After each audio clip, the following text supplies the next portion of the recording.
Okay, so habang inaayos niya ang kanyang audio, no? Syempre bago tayo magsimula, shoutout din muna tayo sa ating mga viewers, no? Ayan, Tutor Leonard. Ayan, magandang hapon po sa ating lahat at muli po ako po si Tutor Leonard na mula rin po sa SDO Olongapo na inyong mga kasama sa mga apantasik at apanalong topics mula sa economics. Ayan, syempre Tutor Leonard, bago tayo magsimula sa ating discussion today, mag-shoutout muna tayo ng ating mga viewers mula sa ating FB Live broadcast at maging sa ating YouTube Live. So pwede na kayo mag-iwan ng inyong mga komento at mamaya ito rin ang ating gagamiting medium sa inyong aktibong partisipasyon at pakikilahok sa ating talakayan, no? Nakikita ko na marami nang bumabati, pero nice rin nating batiin syempre ang ating Regional Education Program Supervisor sa Region 3 ng Social Studies, Dr. Angelica M. Burayag, at maging ang aming Schools Division Superintendent, Ma'am Lailani Samson Kunayan, ng aming napakagandang ASDS, Dr. Maylene M. Minimo, ang aming Division EPS, Ma'am Edwina Espiritu, syempre ang aming punong guro, Dr. Soledad Pozon, at ang aming Head Teacher 6, si Ma'am Nita Mago. Ayan, magandang hapon po. At magandang hapon din po sa Barreto National High School sa pangunguna po ng aming masigasig na principal, Madam Jessiada, ang aming pong Head Teacher 3 na si Madam Edna Oorile, at ang aking best supportive po na Master Teacher in Araling Panlipunan na si Madam Edita Torino. Hello po sa ating lahat.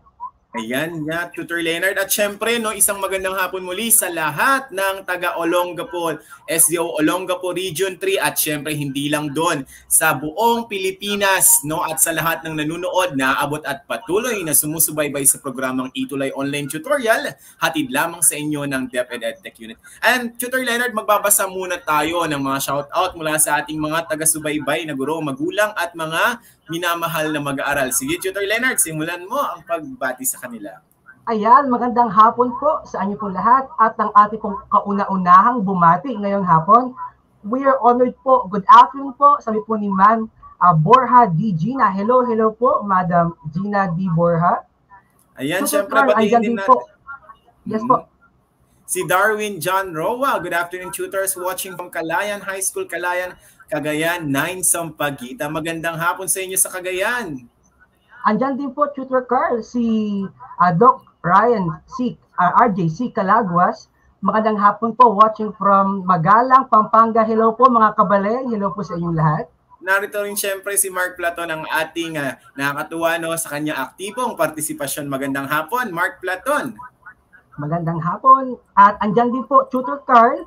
Good afternoon po, tutors. Ang sabi po ni Darwin John Roa, watching from Calayan High School, Calayan, Cagayan, 9 Sampaguita. Tutor Carl, napakalayo. Hello po sa mga Cagayan. At syempre, binabati rin natin dito si from Allen Talabucon Valaris. Hi, I am Kaisha Joy po, grade 4. Diamond from Calibo, Pilot Elementary School. Ayan, okay lang kahit grade 4 nanunood, no? And Princess Dimple Alamani. Good afternoon. 9 Gumamela RNHS. Ayan. Pero Tutor Leonard, gusto ko yung batiin si Tutor Romel Tolentino. Magandang hapon daw. Nanunood siya mula sa bayan ng Coron, Palawan. At present din, Tutor Leonard, si Sir Mark Edward, lagi namang present. Magandang araw po, Tutor Leonard at Tutor Carl. #Huwebes, panalo tayong lahat. Watching and listening from SDO Mabalacat City, Pampanga. Ayan, magandang hapon. Siyempre, binabati rin natin si Sir Roldan Rabo, ang aking kaguro mula sa OCNHS. Magandang hapon, sir, and continue watching. Si Josel Bautista narito rin, and si Cruz Cristal. No? Ayan, nanonood din si Tutor May. So, syempre, Tutor Leonard, ayan, maraming salamat syempre sa lahat ng mga tumututok ngayon at tututok pa hanggang mamaya. Paki-like, paki-share ang ating live tutorials, paki-mention, no, habang kayo ay nag-share para mas maraming maabot itong ating Itulay online tutorials sa Araling Panlipunan 9. Ayan, so sa tingin ko, Tutor Leonard, no, tara na at magsimula na tayo sa ating talakayan. Handang-handa na ang ating mga online learners na nanonood ngayong hapon na ito. Ano ba ang ating tatalakayin ngayon, Tutor Leonard? Ayan, ang ating talakayan ngayong hapon ay ARPA 9, Araling Panlipunan Economics, mula sa Quarter 1, Week 3. Na pamagat na iba't ibang sistemang pang-ekonomiya. Okay, tama, Tutor Leonard. No? Iisa-isahin natin yung mga sistemang pang-ekonomiya natin ngayong hapon na ito. At Tutor Carl, hindi lang tayo basta-basta magtuturo ngayong araw. Ating pararangalan ang ilan sa ating mga masugid na nagapanood. Paparangalan po natin ngayon ang dalawang Tuty of the Week for Week 1 and Week 2 at Schools of the Week for Week 1 and Week 2. Wow, nakaka-excite naman yan, Tutor Leonard. Sino kaya ang tatanghaling Tuty of the Week ng Week 1 and Week 2 and of course, School of the Week? Tingnan nga natin, Ayan, Tutor Leonard. Ayan, patagalin. Ang ating pong Tuty and School of the Week mula po sa Week 1, andyan po si Grimar Valiente mula po sa Lalo National High School. Congratulations, Grimar. Ayan, congratulations, Grimar. Sa ating online learners, i-congrats naman natin si Grimar. Congrats, Grimar, sa ating comment box. Ayan. At Tutor Carl, ang ating School of the Week for Week 1 ay ang Villafuego Integrated School mula sa Aurora, Isabela. Ayan, maraming salamat po, no, sa mga taga Villafuego Integrated School. Patuloy lamang po ang inyong pagsubaybay, no, upang mas marami pa po tayong matutunan. Ayan, sabi ni Giselle, congratulations. Pwede po ninyo silang i-congrats, no? Ayan, maraming salamat po. At for our Week 2, andyan po ang Doña Magdalena Gufud High School. Ayan, maraming salamat. Noong nakaraang school year, Tutor Leonard, ang Doña Magdalena Gufud High School ay napaka-participative at active din, no? Nakakatuwa. Alright. Pero bago tayo dumako sa mga paalala, nais ko ring batiin, nanunood ngayon si Sir Richard Vidal, present po, Tutor Carl and Tutor Leonard, mula sa Katmon Integrated School, SDO, Malabon City po. Hello po, wow, Tutor Richard. Hello po. At narito rin, syempre, si Tutor John Nexel Dairit, nanonood rin mula sa SDO Angeles City. Ayan. Hello po sa inyong lahat. At Tutor Carl, akin na pong ibigay ang mga paalala sa pag-uumpisa po ng ating aralin ngayong araw. Una, ihanda ang inyong lapis, kwaderno o notebook. Pangalawa, ang ating gagamiting sa talakayan ay ang module mula sa Araling Panlipunan 9 na isinulat ni Sarah Jean J. Solon, Jaisal Rose S. Pontimayo, Angelica C. Epanto at Reynaldo A. Hernani na nilathala naman ng DepEd Region 9. At gaya po na ating sinasabi, mahalaga po sa amin ang inyong partisipasyon, pakikilahok, kaya po maaari po kayo maglagay ng inyong komento o mga tanong sa aming comment box sa kanang bahagi. Ayan. At upang umpisahan, Tutor Carl, ang ating gawain ngayong araw, tayo magkakaroon ng isang maikling gawain. At ang ating gawain ay pinamagatang needs or wants. Ayan, napakasimple lang po ng ating kailangan gawin para sa gawain ito. Tukuyin kung ang mga sumusunod na item ay isang pangangailangan, needs, or kagustuhan, wants. Alright? Wag na po nating patagalin dahil sure, Tutor Carl, na excited na ang ating mga tuty ngayong araw. Yes. Alright, for number 1, pagkain. Ang pagkain kaya ay isang needs o isang want? Ano kaya yan, Tutor Leonard? Pwede na kayong sumagot sa ating comment box. Ilagay nyo lamang number 1. Tapos tukuyin ninyo kung ito ba ay needs or ito ba ay wants.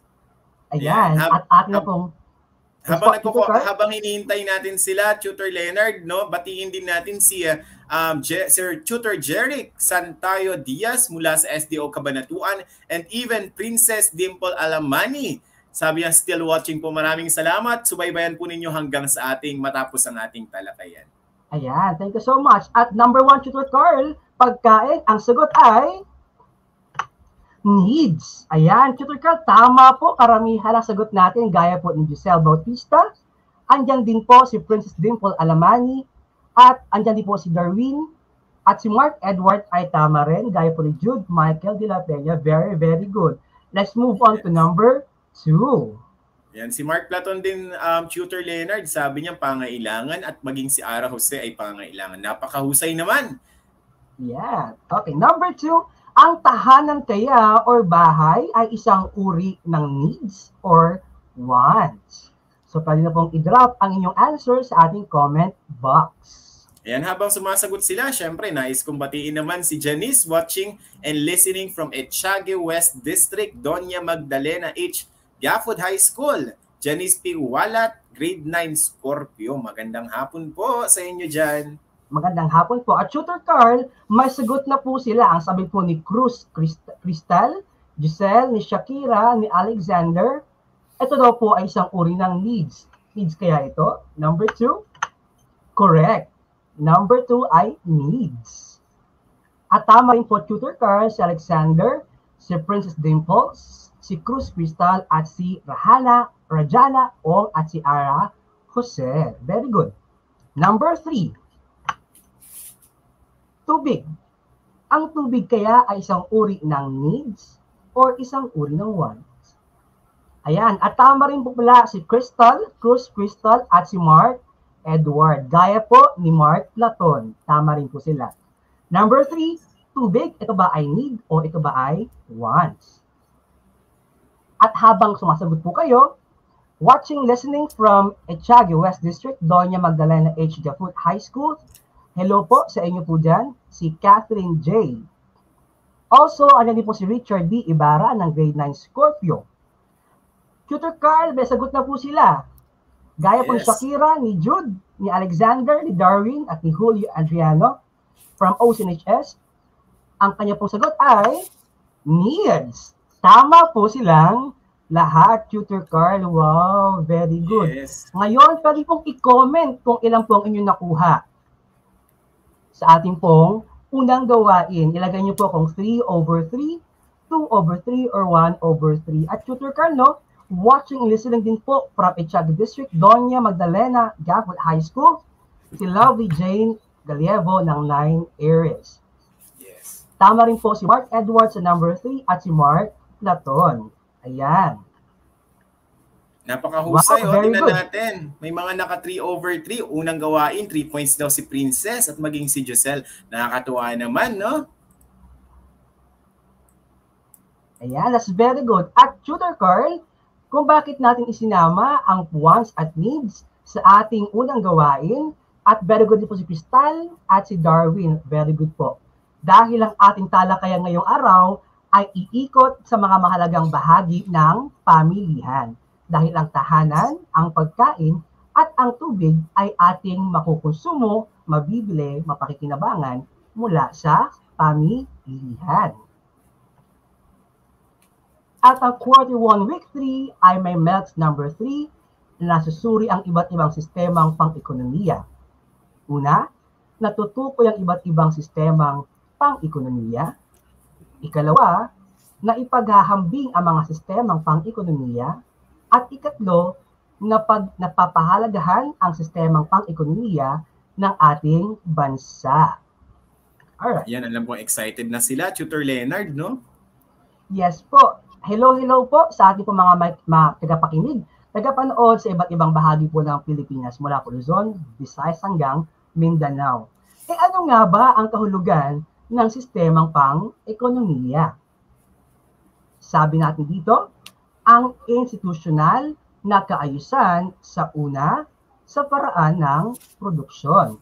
So kapag sinabi natin sistema pang-ekonomiya, ito ay institusyonal na kaayusan. Ibig sabihin, ito ay gumagamit ng sistema sa una sa paraan ng produksyon o paglikha ng produkto at ng serbisyo. Ikalawa, pagmamay-ari ng kapital at ng ibang resources. Ikatlo, ang paglinang ng resources o pinagkukunang yaman. At ikaapat ay ang pamamahala ng mga ito. At syempre, ang lahat ng ito ay para pa rin sa satisfaction ng lipunan. Yes. Alright. At ang ating lipunan ay kailangan sagutin ang 4 na katanungan na ating na pong napag-aralan sa una pa lang na ating session. Una, ano-anong produkto at serbisyo ang gagawin? Ikalawa, paano ito gagawin? Ikatlo, para kanino ang mga ito? At huli, gaano karami ang gagawin. Tutor Leonard, bakit po kailangan sagutin ang mga katanungan na yan? Hindi ba pwedeng gumawa na lang tayo ng mga produkto na gusto natin? Ayan, ating pong balikan ang ating pong kaalaman sa unang module natin na ang ating resources ay scarce. Ibig sabihin, may limitasyon at kailangan tayo maging matalino kung paano natin ito gagamitin ng episyente. Alright? Yes, tama, Tutor Leonard, no? And nais din nating batiin bago tayo mag-proceed, no? Siyempre, ang mga mag-aaral ng Grade 9 OCNHS sa Rabo mula sa Olongapo City. At siyempre, nanonood rin ang ating minamahal na Division Education Program Supervisor ng Araling Panlipunan, Ma'am Edwina S. Espiritu. Ayan, good afternoon, Sir Carl and Sir Leonard. Magandang hapon din po sa inyo, ma'am. Magandang hapon po, ma'am. Thank you po for your support. Ayan, Tutor Carl, let's continue. At ang iba't ibang sistemang pang-ekonomiya ay merong 4. Una, ang traditional economy. Ikalawa, ang market economy. Ikatlo, ang command economy. At ika-4, ang mixed economy. At ating po silang iisa-isahin upang ating lubos na maunawaan ang kanilang pagkakaiba at ang kanilang strength at weaknesses. Traditional economy. Ito ay uri ng ekonomiya na nakabase sa tradisyon, paniniwala ng isang grupo o isang market. Pangalawa, ito ay sumasagot sa mga katanungang ano ba ang mga kailangan lamang or basic needs. At ikatlo, sila ay gumagamit ng mga sinuunang paraan o pamamaraan sa produksyon. Ang traditional economy, ang produksyon ay batay sa sinaunang pamamaraan. Tutor Carl, gusto ko lang malaman kung meron kayong nakakaalam sa ating mga viewers ngayong araw kung saang indigenous tribe nagmula ang ating kasama ngayon. Meron ba mga viewers natin? Yung makakasagot niyan, paparangalan po natin bilang isang makabayang tao, isang makabayang grade 9 dahil po ang ating pong kasama ngayong araw ay isang mahalagang tao, isang lokal na indigenous tribe na matatagpuan sa ating bansa. Ayan, tignan po ating mga sagot nila. Ayan, no? Kung inyong iniisip na sila ay mula sa Aita Group, tama po kayo.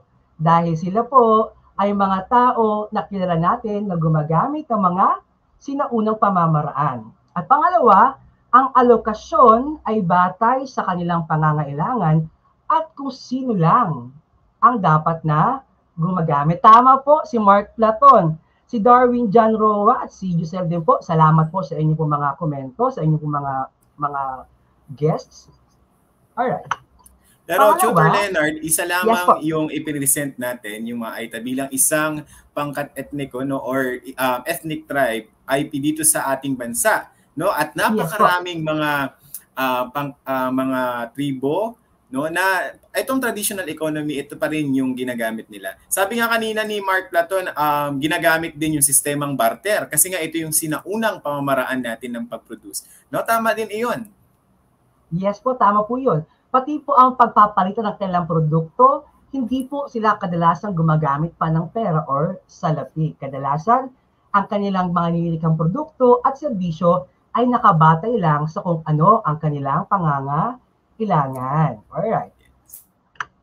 Sumunod po, we have the market economy. Sa market economy, tayo ay merong dalawang mahalagang mga aktor. Una ay ang consumer, pangalawa ay ang producer.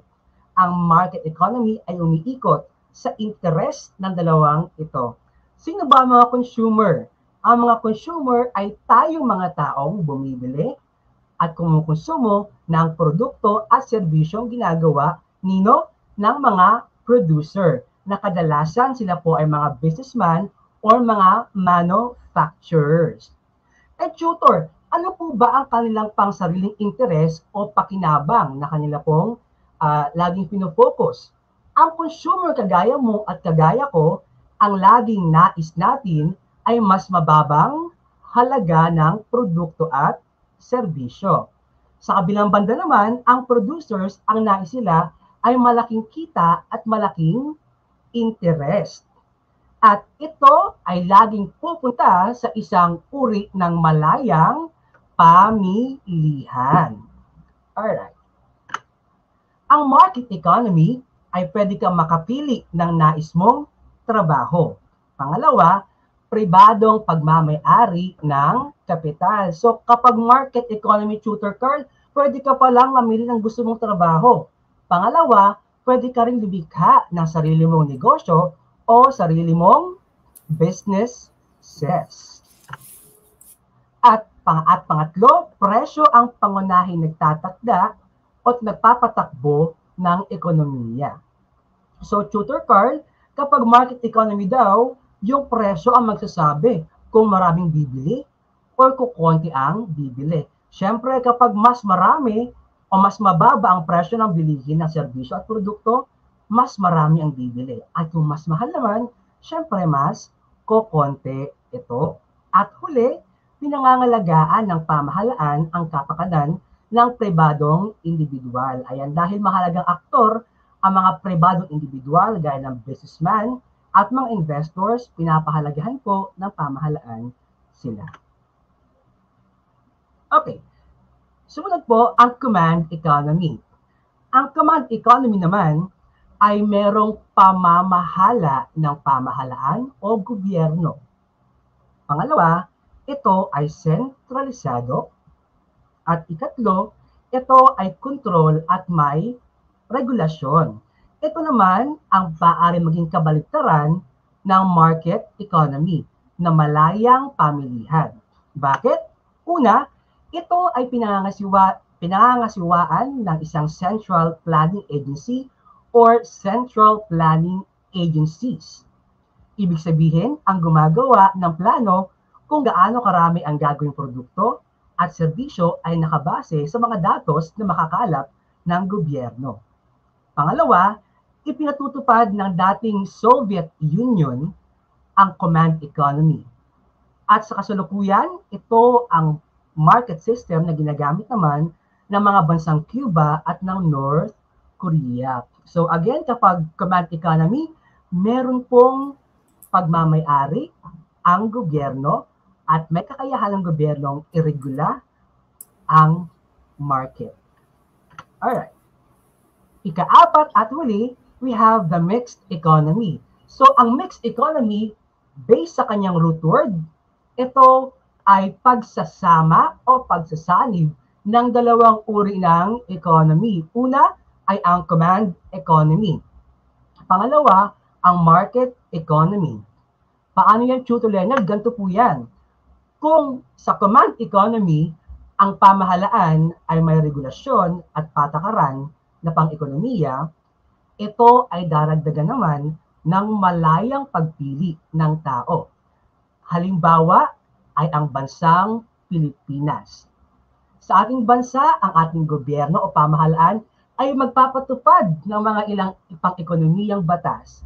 Pero tayo pa rin ay may kalayaan na pumili ng ating nais na trabaho, nais sa produktong ikonsumo at serbisyo. Ayan, Tutor Carl, upang sukatin naman kung nakuha ba ng ating mga masusugid at matalinong tagapanood ang ating tinalakay, magkakaroon tayo ngayon ng ikalawang gawain na pinamagatang Kila Sistema. Ano ang ating gagawin? Dapat lang kilatisin ang bawat pahayag at tukuyin ang sistemang pang-ekonomiyang tinutukoy sa bawat bilang. Handa na ba kayo? Ay, handa na raw po sila. Alright, so number 1. Kumikilos ang mga kalahok sa sistemang ito alinsunod sa sariling o pansariling interes na makukuha ng malaking kapakinabangan. Is it A, traditional economy? Is it B, market economy? Is it C, command economy?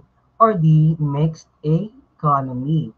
Ayan, at habang kayo po ay sumasagot sa ating comment box, Ating pong babatiin si Jemima Alidon Cabera mula po sa grade 9 Capricorn, Kukiri, watching from Doña Magdalena Gafud High School. Andyan din po si Kathleen J, watching from Echege West District, Doña Magdalena H. Ayan, may sagot na po sila lahat. Ang sagot po ni Max, ni Giselle, at ni Darwin, at ni Mark ay letter B. Tama kaya ang kailang kasagutan? Correct. That's letter B. Tama rin po si Sabrina at si Trisha May Milan. Very, very good. Si Syra Sagitan, tama rin po. At si John Angelo J. Brunil. Number 2. Ang produksyon sa sistemang ito ay umiikot lamang sa pangunahing pangangailangan tulad ng damit, pagkain at tirahan. Is it A, traditional economy? Is it B, market economy? Is it C, command economy? Or is it D, mixed economy? Tama rin po si John Angelo J. Brunil kanina. At hello po kay Richard Vidal ng 1B po ang kanyang sagot mula po sa Katman Integrated School. Alright, tama rin po si Mark Edwards sa number 1. At ang kanilang sagot sa number 2, tignan po natin. Tama kaya si Doreen? Tama kaya si Richard? Number 2, the correct answer is letter A, traditional economy. Tama po si Kyle, si Mark, si Richard Vidal. Tama po si Ara, si Kyle Daniel. Thank you so much for your correct answers. Si Mark Platon, si Max Amitures, at si Trisha May Milan, correct din po. Let's move on to number 3. Ang ekonomiya ay nasa ilalim ng komprehensibong kontrol at regulasyon ng pamahalaan. Number 3, is it A, traditional economy? Letter B, market economy? Is it letter C, command economy? Or is it letter D, mixed economy? Ayan, paalala po, pwede niyo pong ilagay yung number at yung letter po ng inyong kasagutan. Kanina po, tama rin si Kyle Daniel, si Sabrina, si Mark Platon, si Max, si Trisha, at si Zaira. For number 3, is it a traditional economy, market, command, or mixed economy? Alright, may sagot na po si Giselle, si John Angelo, si Richard Vidal, si Mark Edward, at si Trisha May Milan. Ang kanilang sagot ay letter C. Tama kaya sila? Correct. Ang tamang sagot ay letter C, command economy. Tama rin po si Mark Platon at si Kyle Daniel, si Syra Sigitan. Thank you so much. Number 4. Sistemang bunga ng pagsasanib o kombinasyon ng command at market economy. Is it A, traditional economy? Is it B, market economy? Is it C, command economy? Or is it letter D, mixed economy? Ayan, at habang kayo po ay nagsasagot, babatiin ko na rin po ang aking mga kasama sa Barrett National High School, aking mga kaguro, at ang ating kasama sa pagpapatakbo pa rin lagi ng isang quality education. No? Hello po sa mga taga Barreto National High School. Number 4, masagot na po si Giselle, si Kyle, si Sabrina, si Trisha May, si Darwin, si Ara, si Max. At ang sagot nilang lahat ay letter D, mixed economy. Very good. Last number, number 5.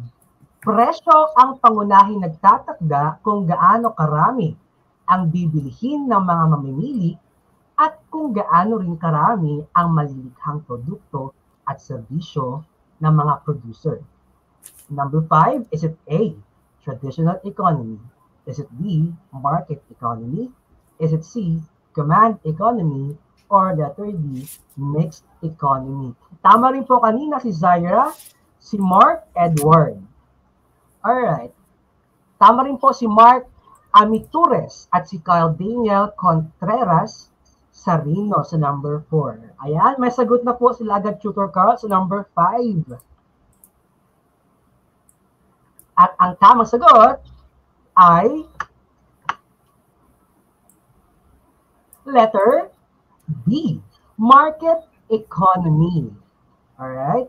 Dahil kapag sinabi nating presyo, ang pangunahing nagtatakda kung gaano karami ang bibilhin ng mga consumer at kung gaano karami ang ipoproduce mga producer, yan ay isang uri ng malayang pamilihan. At yan ay feature ng market economy. Ayan. Pero nyo pong i-drop down ngayon kung ilan ang inyong score, kung ano ang inyong nakuha, kung kayo ba ay 5 out of 5, 4 out of 5, 3 out of 5, so on and so forth. Ayan, tama po si Giselle Bautista sa ating pong number 5. Ilang kaya nakuha nila? Tutor Leonard, habang hinihintay natin kung ilan yung nakuha nila, meron katanungan kanina dito, no? Maituturing po bang command economy ang naranasan ng ating bansa sa panahon ni dating Pangulong Marcos? Isang magandang katanungan ito, no? Ano kaya sa tingin mo, Tutor Leonard? Ayan, Tutor Carl, kung ating pagbabasihan ang mga features na ating binigay tungkol sa command economy, masasabi nating ito ay posibleng limitadong command economy. So bakit po, Tutor Leonard? Dahil hindi naman pinatakbo lamang ng pamahalaan ang market ng panahon ng martial law. Ibig sabihin, Tutor Carl, meron pa rin ibang mga businessman na nagpapatakbo, gumagawa ng produkto at serbisyo nung panahon na ito. Yun nga lang, dahil ito ay martial law, limitado lamang ang pagpasok ng mga investors at ng ating mga businessman at woman or ating mga producers. Very good po na question po yun. No? Maraming salamat po. Ayan, Tutor Carl, marami po ang naka 4 out of 5. Ayan, huwag kayong malungkot dahil kaya nga may itulay upang kayo ay laging bigyan ng pagkakataong mas matuto kasama kami ni Tutor Carl. At ang ating gawaing isabuhay, Tutor Carl, babasahin ko na po.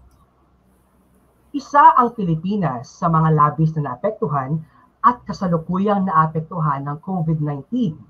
Kalakip nito ang mga suliraning sosyo-ekonomiko gaya ng kahirapan. Bilang isang mag-aaral, sumulat ng isa lamang, isang maikling question sa pamahalaan. O, Tutor Carl, no, very relevant yung ating topic ngayon, no? Especially malapit ng 2022 national election. Isipin nyo na lang na magkakaroon kayo ng tsansa na sumulat sa magiging bago nating Pangulo. Ano kaya sa palagay mo ang pwede mong isuggest sa pamahalaan na makatutulong sa iyong pamilya sa panahon ng pandemya? Alright. Habang iyong nanumnam iyan, maraming salamat kay Syra, kay Max, kay Giselle, Sabrina, Darwin, kay Mark, Edward, Trisha May Milan, for your very cooperative, for you being cooperative in today's activity. At Tutor Carl, ito ay pwede po nilang samahan ng hashtag mo, natutunan mo. Paano po yan? Gumawa ng sariling hashtag ayon sa iyong natutunan ngayong araw. Ito ay maaari mong isulat sa isang malinis sa bond paper o anumang papel. Ilagay ninyo ang inyong pangalan at school. At ito ay i-feature namin sa susunod na linggo. At isend sa aming pages na at Tutor Leonard or at Tutor Carl. Isama niyo na rin po ang ating hashtag ngayong week na ito na Arpanalong Sohestyon. Tutor Carl, gaya po nila ng ating mga featured hashtags, ang inyong gumagawa ay pwede pong i-feature next week sa ating quarter 1, week 4 ng economics. Alright. Tutor Carl, ating pong binabati ang mga ito. Narito ang mga featured hashtags natin mula sa week 1 and 2. Nais nating i-feature syempre si Manuel Gabriel Rementilla mula sa Olongapo City National High School, grade 10, Special Program in Journalism, Noli De Castro. Sabi niya, hashtag economics, ngayon siyang magagamit sa pagdedesisyon. Tama po yun, no? Maaari natin siyang magawa. At syempre narito rin Tutor Leonard, ang ating masugid na taga-subaybay, si Mark Platon, no? At nakakatuwa sapagkat napaka-komprehensibo ng kanyang isinabit sa atin. Pero nagustuhan ko yung bahaging ito, no, yung kahalagahan nito, na matututunan mo ang tamang desisyon sa tamang sitwasyon. Malalaman mo ang kahalagahan ng pagtupad at pagganap sa tungkulin ng isang individual sapagkat sa ating kamay nakasalalay ang pag-unlad ng ekonomiya. Tama nga iyon, no, Tutor Leonard, kasi kapag gumawa tayo ng desisyon, kung tama ang desisyon natin ito, makakatulong din ito sa ating ekonomiya at sa ating bansa. So maraming salamat, Mark Platon, isang alumnus mula sa Sagad High School, SDO Pasig City. At meron pang isa, Tutor Leonard. Yes po. Featured hashtag natin. Next po, nais rin nating batiin si Keisha Gracie Ombao, no? SPA 9 under ng Special Program in the Arts. Carlos P. Romulo sa kanyang reflection, nakakatuwa naman. So nung unang week daw natin, pinag-usapan ang tungkol sa ekonomiya, agham panlipunan at ang aming pangangailangan.